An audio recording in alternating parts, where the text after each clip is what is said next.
Hello friends, अस्सलाम वालेकुम। कैसे हो? उम्मीद है आप लोग सब ठीक होंगे। अल्हम्दुलिल्लाह हम भी बिल्कुल ठीक है। Welcome back to my channel NJ recipe and vlogs. तो ये व्लॉग स्टार्ट हो रहा है संडे से। संडे को हम गए थे बाहर।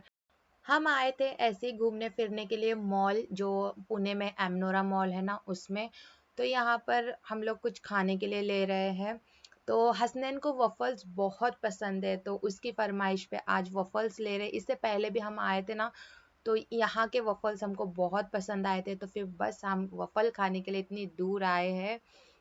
तो खैर मैं आप लोगों को बता दूं कि ये संडे से क्यों स्टार्ट है। संडे को हम गए थे बाहर, तो वहाँ पर मैंने थोड़ा बहुत शूट कर लिया था।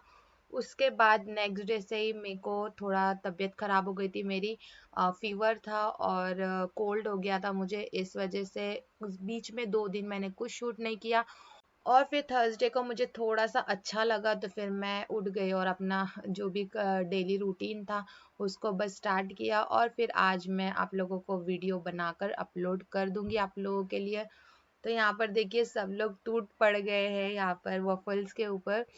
वफ़ल्स हम लोग तीनों को ही बहुत पसंद है, और आइसक्रीम वफ़ल था ना, तो उससे तो और मस्त फ्लेवर आ रहा था उसका। और साथ ही में मोमोज़ ऑर्डर किए थे, और यहाँ पर बर्गर थे। तो हम लोगों ने दोपहर का खाना खा कर ही निकले थे, और शाम का टाइम हो गया था, 7 बज रहे थे, तो फिर बहुत भूख लगी थी ना, तो हम लोग बस खाना खाने में लग गए। और तो मेरे हस्बैंड ने ही थोड़ा बहुत शूट कर लिया था। और यहाँ पर देखिए मैं लाई हूँ थोड़ा बहुत सामान अपना। ऐसे ही मैं जस्ट रैंडम घूम रही थी वहाँ पर।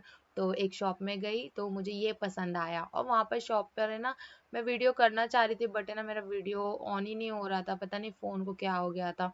तो क्या है, यहाँ पर एक पॉपकॉर्न का डब्बा लिया है और 2 सर्विंग ट्रे लिए हैं। और यहाँ पर कैंडल है ना, लेवेंडर फ्लेवर की, बहुत ही अच्छा फ्लेवर आता है। मुझे लेवेंडर की स्मेल है ना बहुत पसंद है। और उतने में ही फ्लिपकार्ट का पार्सल भी आ गया था, तो मैंने सोचा चलिए ये भी मतलब आपको बता देती है खोल कर। तो मैंने पिज़्ज़ा के ट्रे होते हैं ना, वो मंगाए हैं।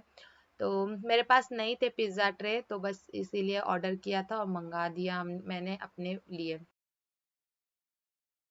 और यहाँ पर देखिए थर्सडे का डे है ये। यहाँ पर ज़ैनब उठ गई थी, तो फिर बस यहाँ पर इसको मैं चाय बनाकर दे रही हूँ, और उसको बैठकर खिलाऊंगी थोड़ी देर। यहाँ हो रहा था 9 बजे का टाइम, 9 सवा 9 हो रहे थे। हसनैन को मैं छोड़कर आ गई थी स्कूल में, और ज़ैनब को लगी थी बहुत ज़ोरों से भूख, तो यहाँ पे चाय और बिस्किट दे रही हूँ उसको मैं।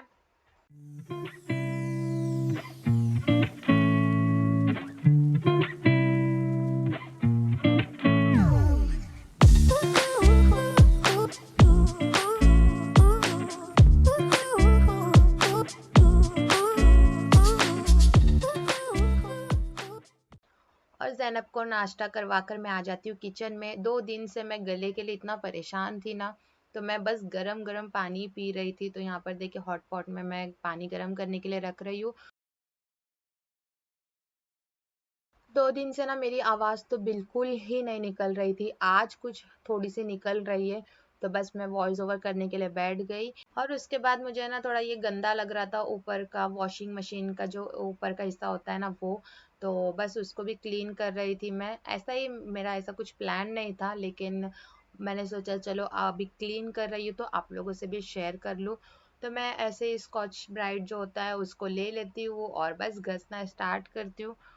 ऐसा कुछ मैं कोई चीज़, कोई भी लिक्विड मैं यूज़ नहीं करती वॉशिंग मशीन क्लीन करने के लिए। बस जो अपना स्पंज का स्कॉच ब्राइट होता है ना, उसको लेकर बस साबुन लगा देती हूँ उसके अंदर। एक्सो यूज़ करती हूँ मैं बर्तन वगैरह धोने के लिए, तो बस वही लगा के मैं इसको घस लेती हूँ। और साथ ही में फिर मुझे याद आया कि ओवन भी बहुत दिनों से मतलब माइक्रोवेव भी बहुत दिनों से मैंने वॉश नहीं किया है, क्लीन नहीं किया है, तो बस इसको भी मैंने लगे हाथ क्लीन कर लिया। इसको भी मैं उसी तरीके से घस के और कपड़े से पोंछ कर ले लूँगी, जैसा मैंने वॉशिंग मशीन को किया है। तो ये ना बहुत ज़्यादा यूज़ में नहीं आता है मेरा माइक्रोवेव, सिर्फ खाना गर्म करने के लिए, या फिर कभी मैंने बेकिंग की तो ही, वरना मैं इतना ज़्यादा कुछ माइक्रोवेव में बनाती नहीं हूँ। पानी वगैरह गर्म करके पी लेते हैं तब के तब, लेकिन ज़्यादातर मेरे माइक्रोवेव यूज़ में आता नहीं है। इसीलिए मैं इसकी क्लीनिंग भी ज़्यादा करती नहीं हूँ, बस थोड़ी सी जब ज़रूरत रहती है तो कर देती हूँ। लेकिन ये टाइम पे ना महीना 2 महीना हो गया था, मैंने ना माइक्रोवेव की क्लीनिंग की ही नहीं थी अंदर से। तो बस लगे हाथ आज मैंने वो कर ही दिया और आप लोगों से भी शेयर कर रही हूँ कि कैसे करती हूँ। तो गीले कपड़े से एक बार पोंछ लिया था, फिर बाद में लास्ट में एक सूखे कपड़े से मैंने एक बार पोंछ लिया है। और ये देखिए कितना अच्छा और कितना चमक रहा है मेरा माइक्रोवेव अंदर से। 2 दिन से इतनी बीमार थी ना कि मैं कुछ काम की ही नहीं मैंने घर का। तो यहाँ पर झाड़ू पोछा वगैरह मेड को बोल रही थी मैं करने के लिए, और बर्तन भी वही करके जा रही थी। और जो कपड़े थे उनको बस ऐसे ही मैं रख रही थी साइड में, कि बाद में जब अच्छी हो जाऊंगी तो धो लूंगी। तो आज फाइनली टाइम आ गया उन कपड़ों का, तो बस मशीन में भी लगा रही हूँ और थोड़े बहुत जो वाइट कपड़े रहते हैं वो हाथ से धो दूंगी अलग से। तो ये सब काम खत्म करके मैं आप लोगों से आज एक अच्छी सी रेसिपी शेयर करूंगी जो आप लोग बच्चों के लंच बॉक्स में भी यूज कर सकते हो।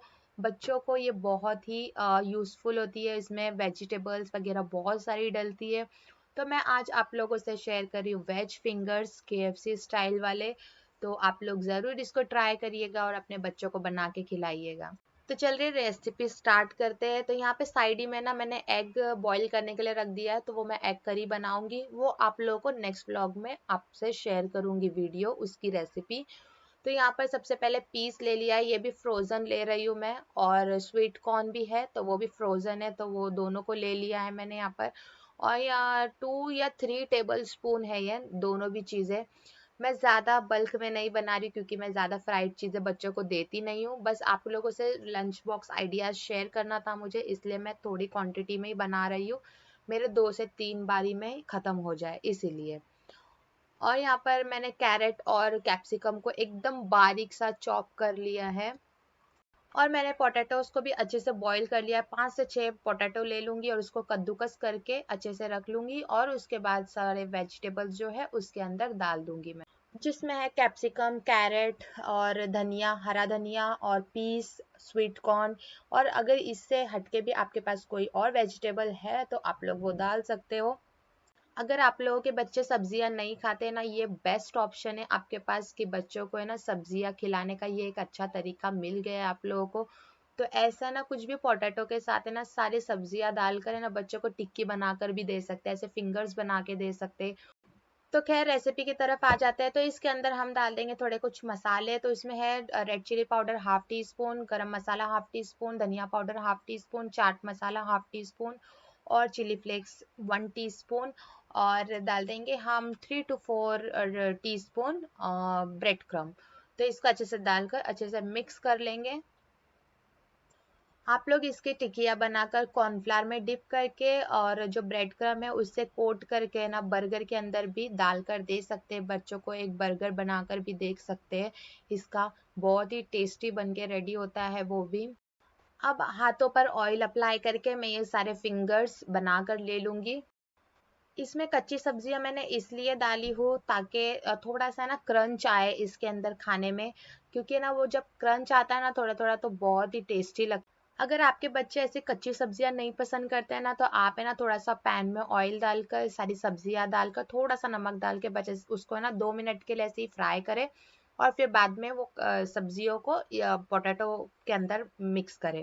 ये भी एक मेथड होता है वेज फिंगर्स बनाने का। और ये देखिए बन गए पूरे वेज फिंगर्स मेरे। और यहाँ पर मैंने ना कुछ दिन पहले चीज बॉल भी बनाया था, इसकी रेसिपी आप लोगों को शॉर्ट वीडियो में मिल जाएगी, शॉर्ट फीड्स में। अब यहाँ पे कॉर्नफ्लावर स्लरी बना रही हूँ, तो 1 टेबल स्पून कॉर्नफ्लावर डाला है और इसके अंदर पानी डाल देंगे, और बस इसको ऐसे इस तरीके से इसके अंदर डिप कर लेंगे वेज फिंगर को, और उठाकर फिर ब्रेड क्रम्ब में डालेंगे और ब्रेड क्रम्ब से कोट कर लेंगे। सभी फिंगर्स को ऐसे ही करना है।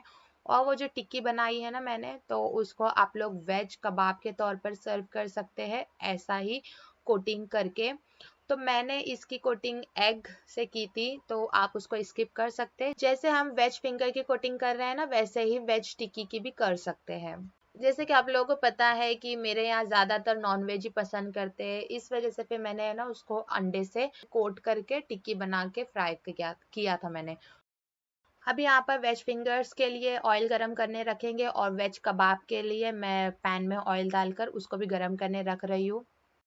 तो यहाँ पर अंडे की कोटिंग के लिए मैं अंडा ले रही हूँ और उसके अंदर थोड़ा सा सॉल्ट डालूंगी, बस इसके अंदर डिप करके टिक्की को हम फ्राई कर लेंगे। बहुत ही इजी है, बहुत ही कन्वीनियंट रेसिपी है, आप लोग चुटकियों में बना सकते हो इस रेसिपी को, ज़्यादा टाइम कंज्यूमिंग तो बिल्कुल ही नहीं है। तो यहाँ पर देखिए एग की कोटिंग करने के लिए हो गया ये रेडी। तो अब इसके अंदर टिक्की डाल देंगे और बस पैन के अंदर इसको फ्राई करने के लिए रख देंगे। और मेरे को पता ही नहीं था कि मेरा कैमरा ऊपर नहीं है और मैंने बस तीनों भी टिक्कियाँ ऐसे ही डाल दिया था मैंने। अब वेज फिंगर्स को मैं फ्राई भी कर लूंगी और आप लोगों को उसका फाइनल लुक भी बताऊंगी। वेज फिंगर्स को ऑयल में डालने के बाद है ना, उसकी साइड बिल्कुल नहीं चेंज करना है, हमें ऑयल इतना डालना है कि वेज फिंगर्स जो है उसके अंदर डिप हो जाए और एक ही बारी में वो अच्छे से फ्राई हो जाए, उसको साइड चेंज करने ना पड़े। तो खैर यहाँ पर फ्राई करने के लिए रख दिए वेज फिंगर्स, और साइड ही में जो कबाब है उनको भी मैं अच्छे से फ्लिप कर लूंगी। और ये देखिए इसको 2 से 3 मिनट फ्राई किया, माशाल्लाह कितना अच्छा लुक आया। और बस इसको निकाल लेंगे प्लेट में। मैंने इसकी बिल्कुल भी साइड चेंज नहीं की हूँ, एक ही बारी में वो अच्छे से फ्राई हो गए। और साइड ही में ये जो हमारे कबाब थे वेज कबाब, उनको भी मैंने साइड चेंज करके पका लिया है। और बस इसको भी प्लेट में निकाल लेंगे और इनका फाइनल लुक मैं आप लोगों को बताती हूँ, चलिए।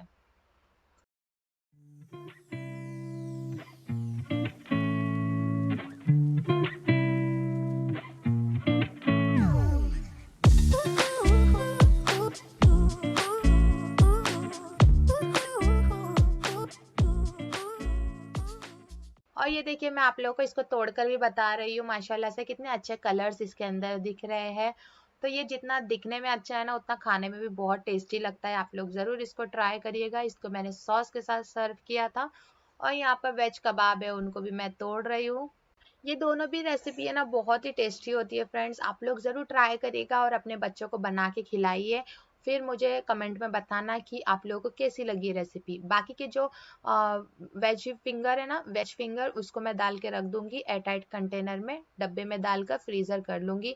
आप लोग भी इस तरीके से फ्रीज कर सकते हैं। तो चलिए फ्रेंड्स, यही था मेरा आज का व्लॉग। अगर वीडियो पसंद आई होगी तो प्लीज़ लाइक कीजिए, शेयर कीजिए और मेरे चैनल को सब्सक्राइब करिए। फिर मिलती हूँ आपसे नेक्स्ट वीडियो में। बाय बाय, टेक केयर, अल्लाह हाफिज़।